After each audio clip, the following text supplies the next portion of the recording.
आपण पाहतो जुलाना मतदारसंघातून विनेश फोगाट आघाडी कायम राखलेली आहे। विनेश फोगाटनं गडी संपला किल्लोई मधून भूपेंद्र हुडा यांची देखील आघाडी कायम आहे। रोहतक मधून काँग्रेसचे भरत भूषण हे आघाडीवर आहे। तर अटेलीमधून भाजपच्या आरती राव या सध्या आघाडीवर असल्याचं पाहायला मिळते। आरती राव या पुढे आहेत।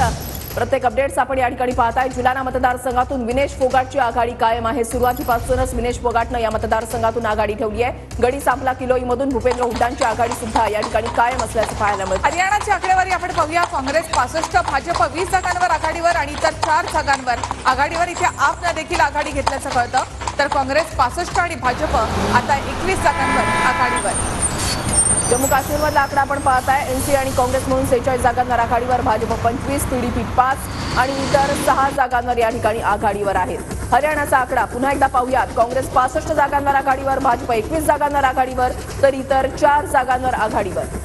आणि हे आकडे पाहिले तर आतापर्यंत पूर्ण चित्र स्पष्ट झालेलं आहे। जम्मू काश्मीरमध्ये 82 जागांचे कल हाती आलेले आहेत। तर हरियाणामध्ये 90च्या 90 जागांचे कल आतापर्यंत हाती आलेत। या सगळ्या कलांमध्ये काँग्रेसनं 65 जागांवर जोरदार मुसंडी मारली आहे। त्यामुळे या आकड्यांवरून तरी काँग्रेस हरियाणामध्ये सत्ता स्थापन करते असं चित्र आहे।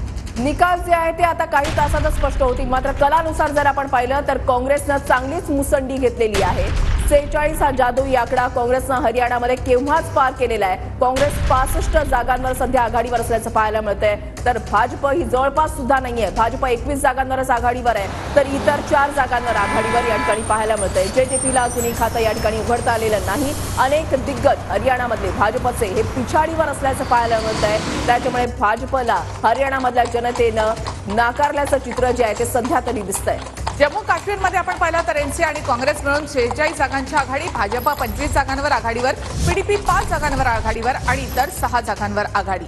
तर कलानुसार हरियाणाच्या सर्व जागांचं चित्र आतापर्यंत स्पष्ट झालेलं आहे। काँग्रेस बंपर बहुमताच्या दिशेनं, जेजेपी आपनं इथे भोपळाही फोडलेला नाही।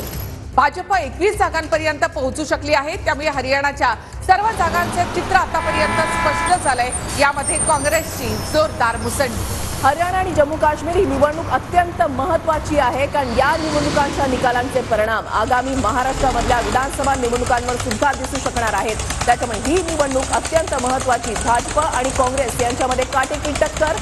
मात्र या दोन्ही राज्यांमध्ये काँग्रेसची आघाडी आणि भाजपची पिछाडी असल्याचं पाहायला मिळतंय।